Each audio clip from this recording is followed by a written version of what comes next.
This video is my first impressions on the Nintendo Switch. So I've had about, let's say, a good week, I guess, with the Switch, playing with the various modes on it and all that other stuff. And you're seeing right now gameplay of, I would say, a very hardcore game, if you will, which is Bayonetta. And, well, I know many people have done reviews of Bayonetta and all this stuff, but I'll let you give my perspective on it and my first impressions gaming-wise with the Switch. I had the Switch for about a good 5, almost like they would say 2 weeks, I feel. Yeah, I would just say it's a long period of time I had the Switch without any games, and half that time was without any accessories, except for the case for the Switch. And I left the Switch in the box after I got it for about a good 3 days, and I even ended up forgetting about the Switch entirely. I'm going to go ahead and click start on this. Now, I know what you're thinking, start, that's not what you're doing on screen right now, probably. That's because I recorded gameplay of Bayonetta, which you're seeing right now, and I'm not watching it. I'm over here on my TV playing Bayonetta. So it's a bit weird, a bit different. I want to record the audio separately. But, so first, what is it? Okay, I'll say this first then. I first played Bayonetta on the, what is it? On the Xbox 360, and I liked the game. I thought it was a pretty fun game, pretty nice game. Oh shit, I'm picking all this stuff. And so I was like, hey, yeah, I like the game. It's pretty cool, you know. I like it a lot. Then I played Devil May Cry, and yeah. So then after that, all these years went by. They're like, Bayonetta 2's coming out on the Wii U, so I picked up a Wii U for Bayonetta. Bayonetta 2 came out, all that stuff. So when that happened, I basically played Bayonetta about the original game. I played that about like 6 times, and I only played Bayonetta 2 like once on the Wii U. So because I never really got to go ahead and play the original Bayonetta all that much. Because was it a Blockbuster rental? No, that's right. I rented from Blockbuster. Then what ended up happening was I ended up buying my own copy of Bayonetta for the 360. And since I had it on Switch, I was like, I don't really need it at this point. Hold on, I'm trying to do something. Okay, there we go. Grab that. All right. Anyway. So I was like, I don't really, you know, I forgot where I was at. Train of thought just got destroyed. Bottom point is, I bought it again for the Nintendo Switch because I wanted to. I needed a game on the Switch, I wanted to, but also Bayonetta is, I would say, not a game for casual people. It could be. It's very easy, and there's also easy. But, I wouldn't say it's very casual, gamer friendly. I do remember playing, since I played the game 6 times on the Wii U gamepad. Basically, let's just say, listen, I played Mario with a couple of friends. What is it? I have the game case over here. Grab it. I played Mario, New Super Mario Bros. U with 2 friends of mine, and I also played Super Smash Brothers again, you know, the Wii U and all that. But playing Mario with them, you would think, okay, you know, I played a game, I tested how it all went down. Not the case. It wasn't until I played Bayonetta, both of them, and not until I played Bayonetta 6 times in a row, until I actually broke in my Wii U gamepad. And by break in, I mean, basically, it cannot be considered new at that point. It's not like I busted it or I broke it up. It's just that, you know, you get a new controller, you know, so the joystick may be stiff. I know when I was playing Ultimate Marvel's Capcom 3 on my 360, my friends, you know, almost every day, I felt like, at least, I busted in the analog stick, so it was very fluent. It wasn't stuff anymore, like a new one, or just kind of, you know, whatever. It was very, very, basically could go everywhere really fast.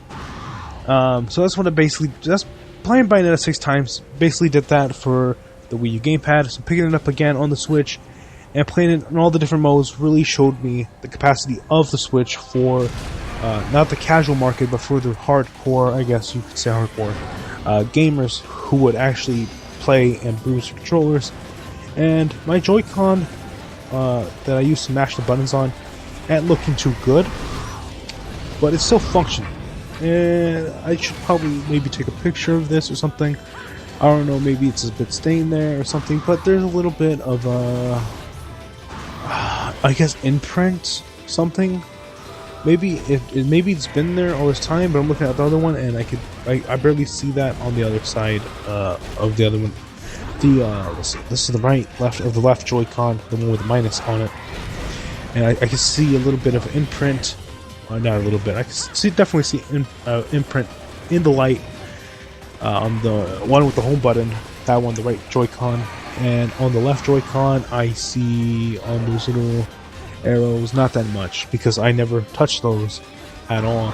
And mind you, I played through Bayonetta, and playing through Bayonetta, the original one time, I did go back and redo a lot of the stages again and again and again, mashing my way through it because I hadn't played Bayonetta in a long time, so I was getting back into the groove of things, so I could really see the pros and cons of the Joy-Cons and the pros and cons of the analog sticks, I guess you would refer to them as. I would say playing this, I guess I should say playing this in the controller mode, if you will, for home gaming, with the Switch docked, of course, on my TV screen. It looks the same as the Wii U version, maybe a little bit better, but my eye isn't fully. I have to go back through memories and my eye and stuff like that. That sounds a bit weird, but you know what I mean. I have to think back, and I also have to compare it visually, and my eye really can't catch little slight details visually, mainly because I also don't really care that much. Don't give a shit, as the kids would say. Now, I will say this much, and that's it. Was all I had in me.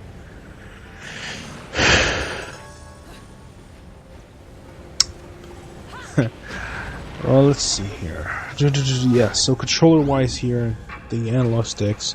I feel like I busted in one of the left side joystick analog stick. That one right there on the left side. You know what I'm talking about.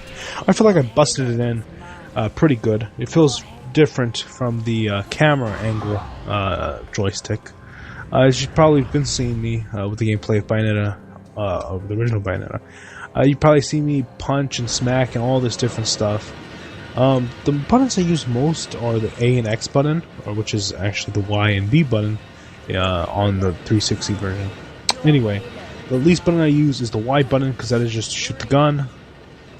And then of course B would be my second use, I guess, because it's for jumping.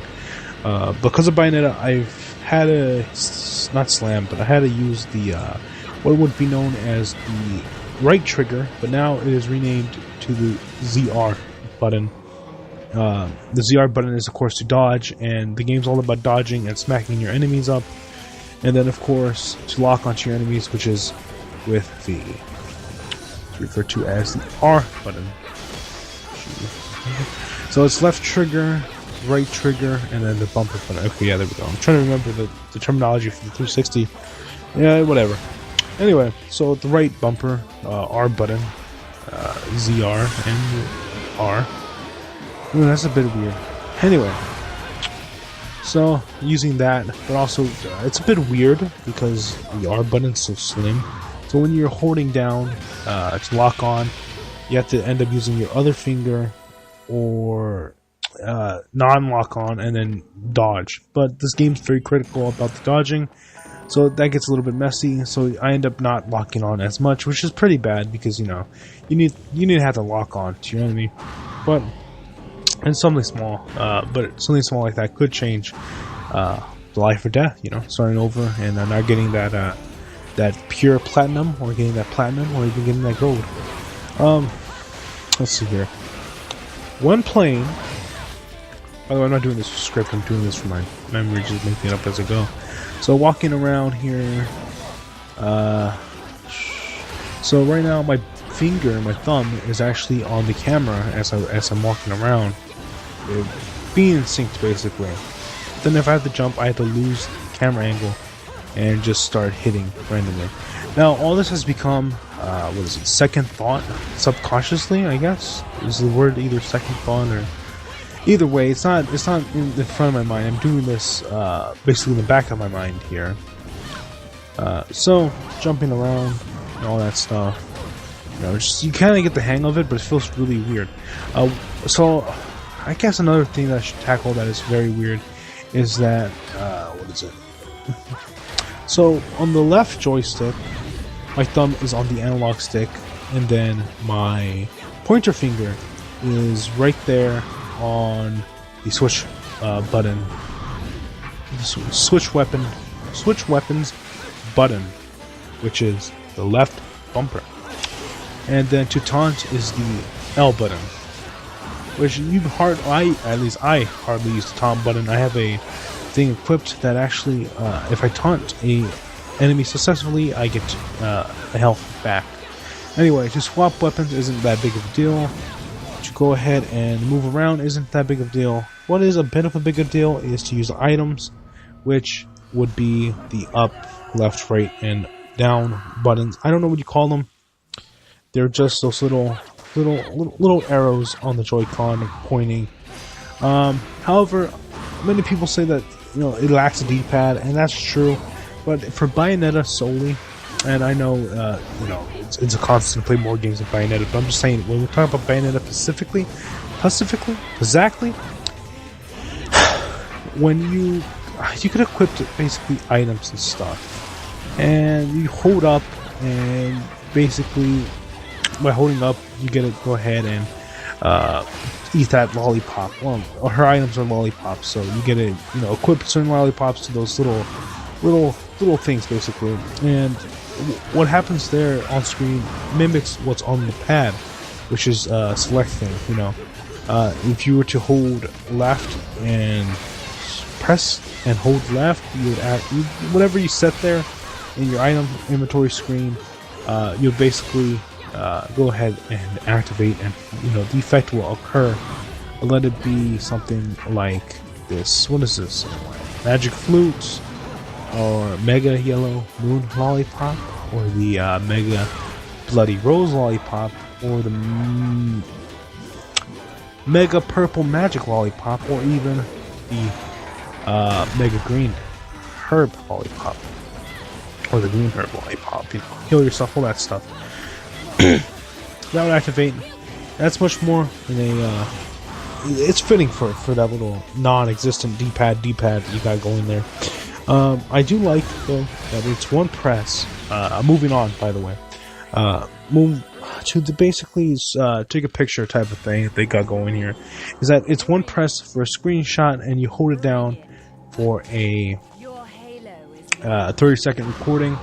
Now, I am an Xbox user from the Xbox One and 360, but Xbox One has the whole DVR thing with that. So what I would have to do is double click it, then hit X, but they changed that to, instead of double clicking, you just click it once and then you hit X to record 30 seconds previously.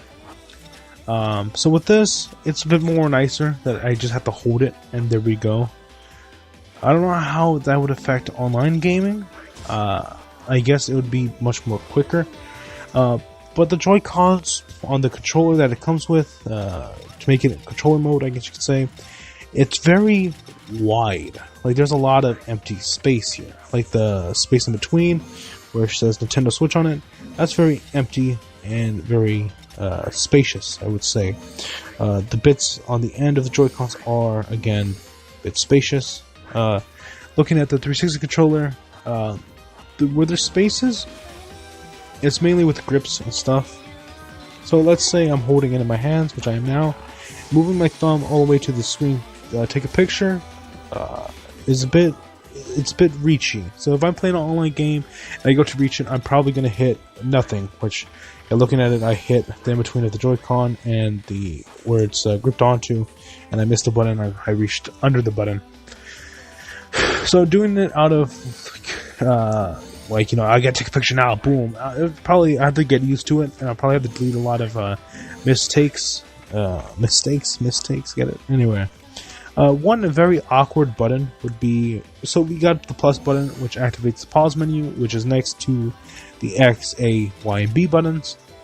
But the minus button, which is next to the move button, in Bayonetta, that doesn't pause the game. Well, it does pause the game, but it does this, which is bring up your inventory, which is you go to your equip, your items, your file, and your exit, which your equipped has weapons and accessories and all that stuff. But it's very awkward to go to because your thumb ends up hitting the button that controls basically all the movement. So it's a bit weird on that. If the minus button was more to where the light is, on this little controller thing, it comes with the Switch. That's the one I've been talking about. I didn't buy anything with the Joy-Cons to cling onto. This is literally just out the box Switch here. I feel like that would be a better design, but of course, I know the reason why they didn't go with that, because the Joy-Cons are meant to be on and off and all that stuff. But that's just a little bit awkward to do it, but it's something that I could definitely get used to, even though it's a bit awkward. One thing I don't like about Switch, very nitpicky here, is that B is not A. And I feel like A should always be for jump. And I get messed up in menus and whatnot. But it's something that I will actually get used to. A little small, minute thing, as they would say. The next button is the home button, which one click takes me directly home. But a press will bring up the menu for sleep mode, airplane mode, and whatever other mode. 100% and time and all that. So, on to the other facets of...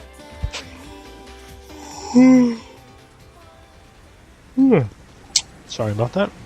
On to the other facets, which, since I've covered the Joy-Cons, I've covered most of this. On to the taking off the Joy-Cons onto the controller, and the controller is dirty. Now, I'm looking at it in light for the first time, because I've kind of seen it a tad bit here and there as I'm sticking on the Joy-Cons, but the metal that's on the controller, well, it's stained. Yeah, it looks like it's stained. Oh, well, it looks like it's easy to be fingerprinted. So if you have that little thing that came with the Switch that makes your Joy-Cons into a controller, put your finger on it and just move it about, and you'll get prints on that pretty easy. Looking at the back of the Joy-Con, it's a little dirty, I guess you could say. A little bit. I don't know how to explain it. It looks like the same type of dirtiness that's on the X, Y, A, and B buttons. Which, when I say dirty, I just mean like there's an imprint, basically, on the back. I don't think it's actually dirty or anything. But this controller thing seems to be a bit, a bit prone to that. So, yeah. The best way to play Bayonetta, I would say, would be with the control. Because you get the grips on here, and just move it around. If you have a Pro Controller, obviously use that, or use any controller, really. I'd say don't use the Joy-Cons, but you could use the Joy-Cons. Now, Joy-Cons free mode. It's a bit more different. I'm using my pinky to hold down on the Joy-Con on the very bottom, not on the black part on it, but underneath that. If you have your Joy-Cons in hand, you can probably see that. And playing it free-handed mode, I guess you would call this. Actually, pretty good, I'd say. Jumping, dodging. Yeah, okay. Yeah, camera angle too takes a little bit more work. But I mean, in this game, you're not really using the camera button down here. Moving's fine. Going to the menu for weapons is a bit weird because instead of having this relaxed position in my hand, I had to move my pointer finger down behind the shoulder buttons, and my thumb raised up to the whatever button up here, the minus. That's a bit weird. But don't worry. My hands usually, if I do play like this, my hands actually end up basically moving all over the Joy-Cons, which is to be expected. I don't have anything to hold the Joy-Con, like I don't have that strap thing on. I have just the Joy-Cons in my hand freely. So let me actually get into a fight real fast. And okay, well, anyway, so yeah, it's nothing big, I would say. So here's our first fight against these. Oh, okay. Yeah, okay, no, yeah, it's good. Let me do a torture attack. Let me spin it around town. Now, people may complain about the analog stick being too short, but let me tell you my experience with it. It's perfect for Bayonetta. And I know that sounds a bit weird, but there is this enemy that... There's this enemy that I fought. It's this, I don't know how to explain what, like an angel dog type of thing, I guess. That's what you would call it.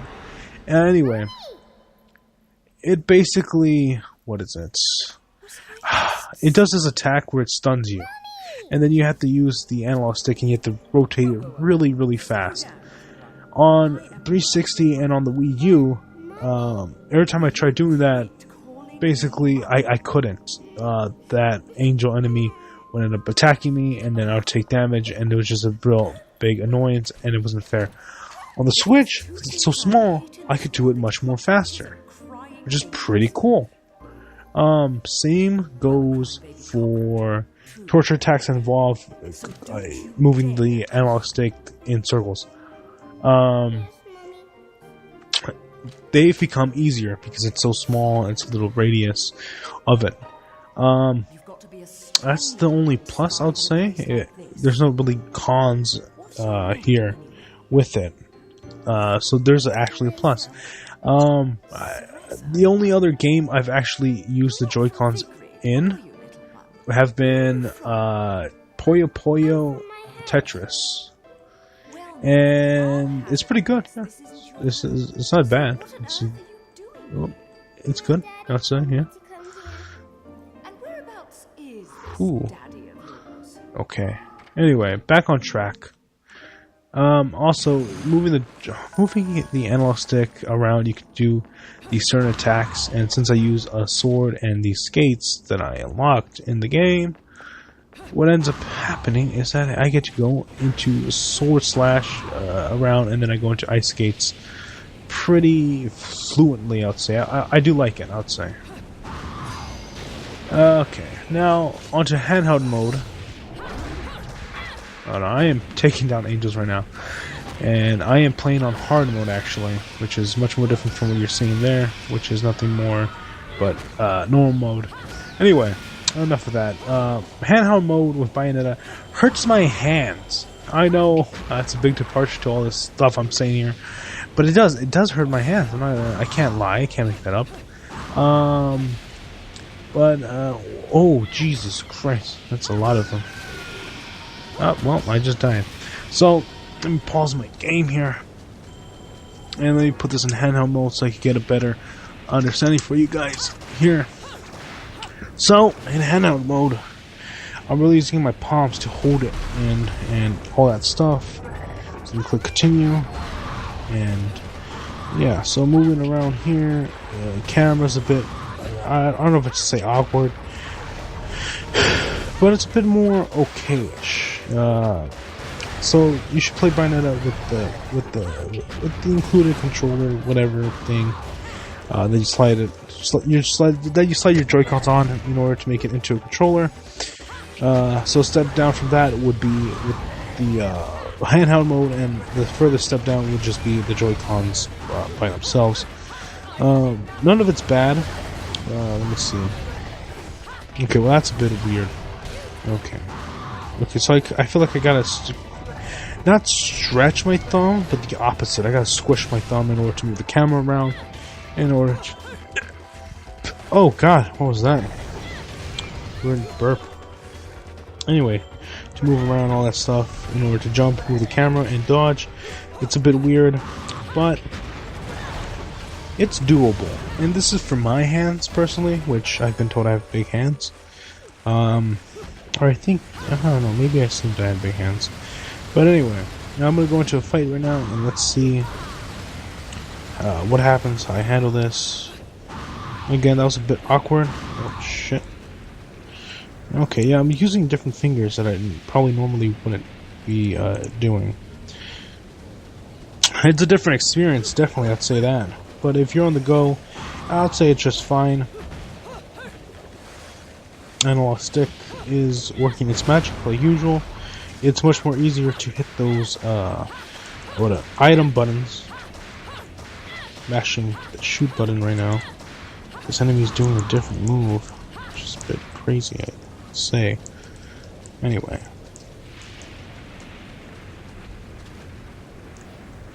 Well, that's just weird. Okay, well that did nothing. Oh, okay, dodge that. I'm using my fingers in a different way, I would say. I'm not gonna say that's bad, but you know, yeah. Of course, it's the Joy-Cons suffer because they don't have that little grip at the bottom, like a normal controller would. Obviously, for you know, it's very obvious, man. Come on. How you got lost to begin with.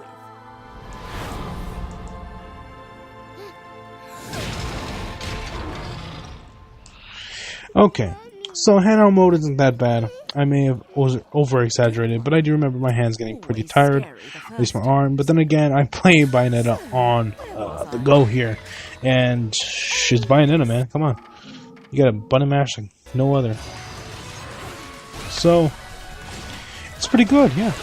So the only problem I would say here is that coming from the Xbox, there's no messaging, which maybe there is.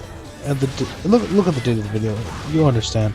But currently, right now of upload, there is nothing that basically lets me message my friend on here. And I would like to send clips, of course. You know, more akin to like the Xbox and stuff, because that's pretty fun. You know, they experience something cool in a game. They take a 30-second clip and then they send it in the little group chat that we have, or at least I have going on Xbox One, and you know, we say, oh well, that's cool, or you know, oh, that's whatever. So I think the Switch take notes from the Xbox and PlayStation, but I mean, they've come this far, so I wouldn't expect that much.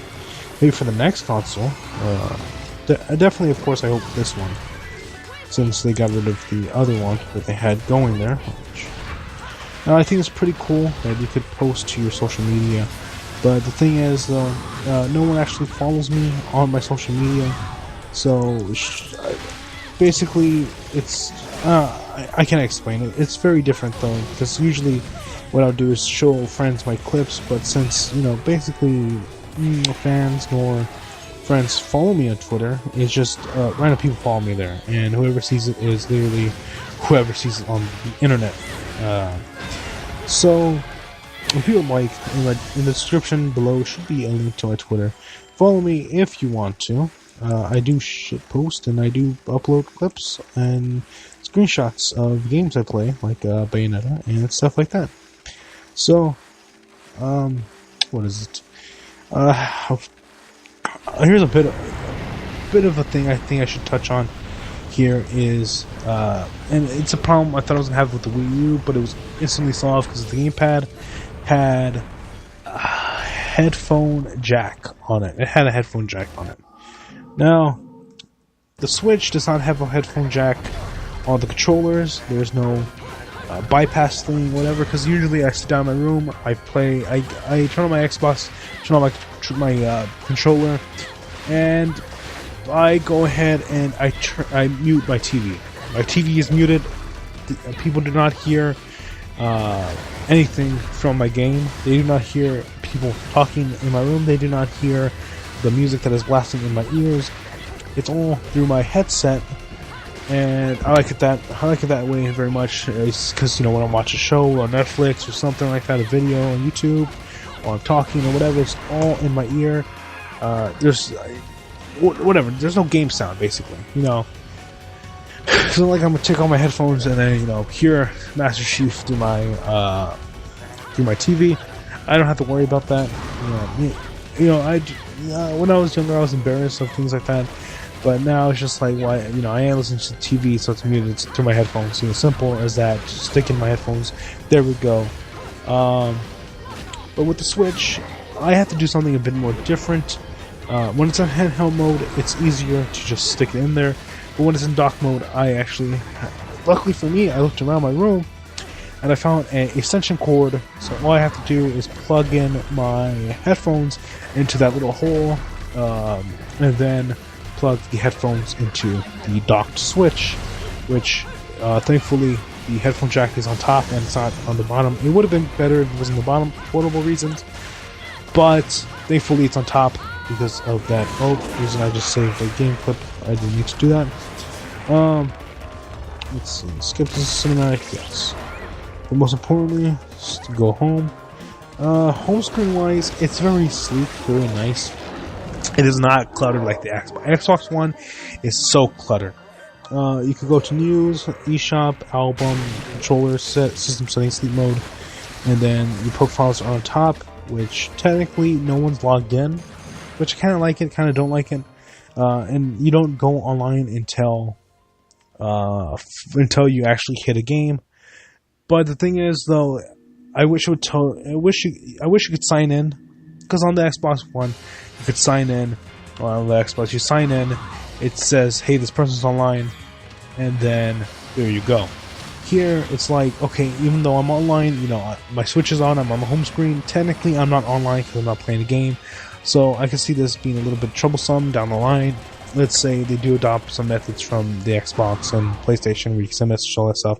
It's just going to read as offline. So I'm never going to know if my friend's just there at the dock, you know, with a TV on or something. Maybe they're doing something. Maybe I want to tell them when they're there, hey, you want to join a party? You know, we want to play a game or something?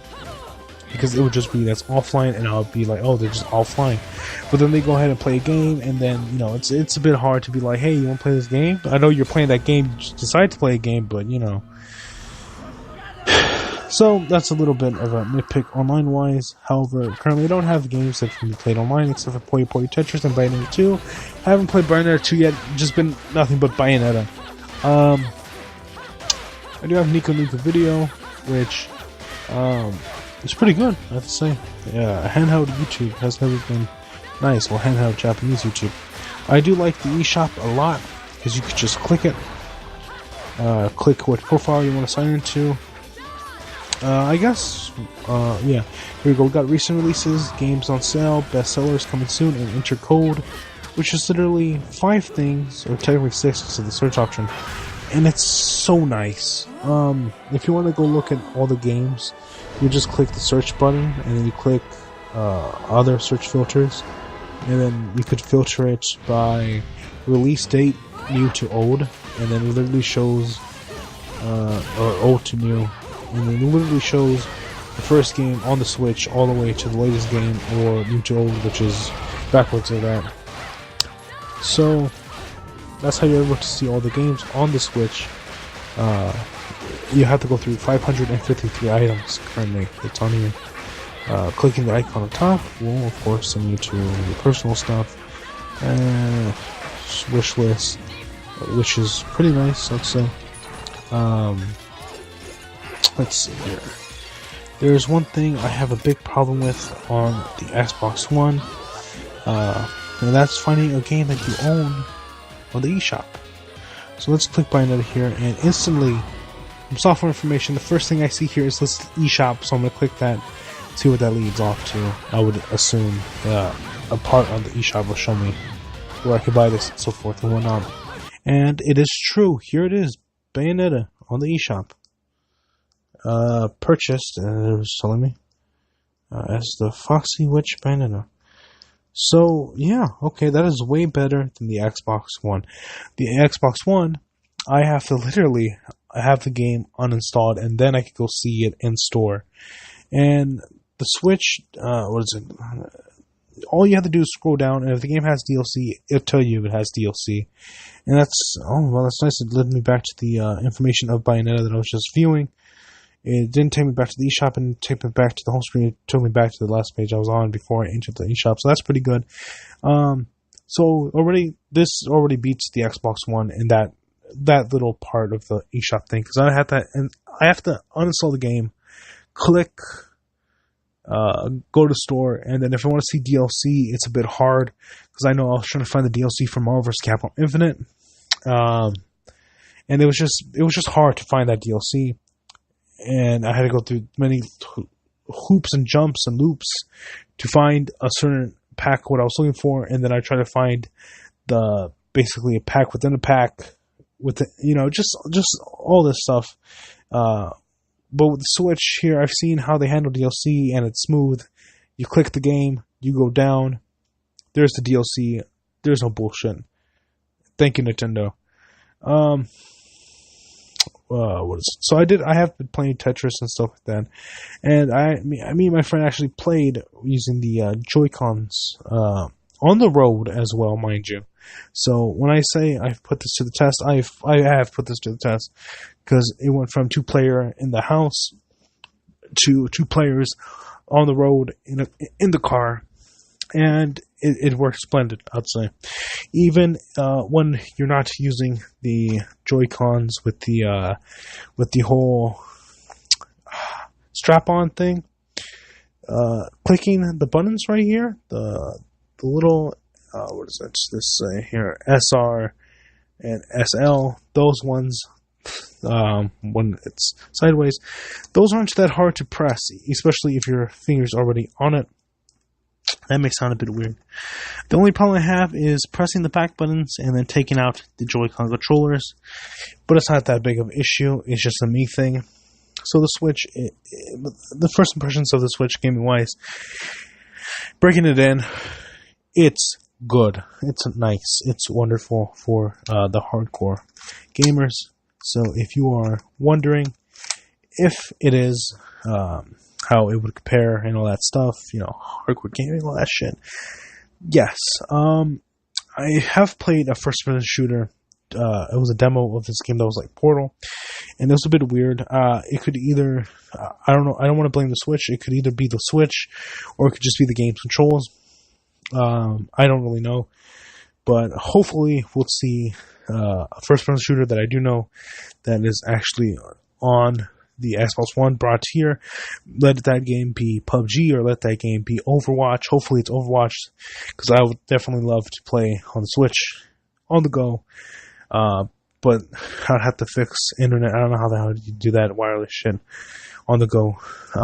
Because as soon as I left the house, the connection to the eShop said, be gone. So, that's a me thing. But yeah, it's a little fat controller, I guess you would say. The grips on it are pretty nice. It's okay. It's standard. It comes with the console. Whatever. So yeah. Well, with that, I would say, if you're a hardcore gamer out there, yeah, definitely buy it. Buy the Switch. Get it if you want to, because all these cool ass games are coming. And if you truly call yourself a hardcore gamer, then you would game in the goddamn car, my nigga. It's just, I would say it's a given, I guess. Because I game here at the house, and I want more games, so I go and go out and I play the game in the driveway. But that's all I'll say for now, because that's all I have to say. The only way the Switch can get better is if I switch out my Mario Odyssey case with a Kirby case and get a Kirby print on the Nintendo Switch. The only thing I did not tackle was the Switch, was the fact that the back stand, the kickstand, it's a little hard to get out, but I'm getting used to it, and the SD card is right back there. But I've not have fear, and again, this is in the car. I put out the stand here to give it some more balance. So I did not have fear of the SD card popping out. The SD card is in there good. It's not going to pop out. And I do have the physical copy of both of the games, Puyo Puyo Tetris and Bayonetta, and I do not feel... Ooh, that's a bit warm, but nothing to be worried about. But I will not... I don't fear the games popping out or anything like that, since they're pretty hard to basically stick in, I guess you could say, and you rather press them down in order to get them out. It has this little thing that holds it in there as well. So I don't have fear about that. So the home screen, oh yeah. One last thing I'd like to say and mention is that the Switch is touchscreen. So that is awesome as well, because there are some games, like this really cool musical game that I played a demo of, and it's really cool to play it touchscreen, touchscreen wise. So with that, I guess can end this video, or at least the audio portion. The gameplay portion already ran out like 10 minutes ago. So with that, I like to play more games on the Switch and all that, and get myself some more accessories to help me and all that stuff, with controllers and all that stuff and all that stuff and all that stuff. And that's it. Yep. Anything else I'm forgetting? Volume buttons. Oh yeah, my only little gripe here is the power is next to the volume, but yet the volume is far away from the headphones. Why? You could have moved the headphone jack next to the volume, which is next to the power button. But I will say this, maybe it's something with the inner workings of the Nintendo Switch. I don't know. But whatever. Alright, it's fine how it is. It's fine, alright? It's fine, you know. Yeah, okay. And subscribe if you want to. Follow me on Twitter, you know, for those Switch replays, screenshots, and all that stuff, you know. Bada bing, bada boom!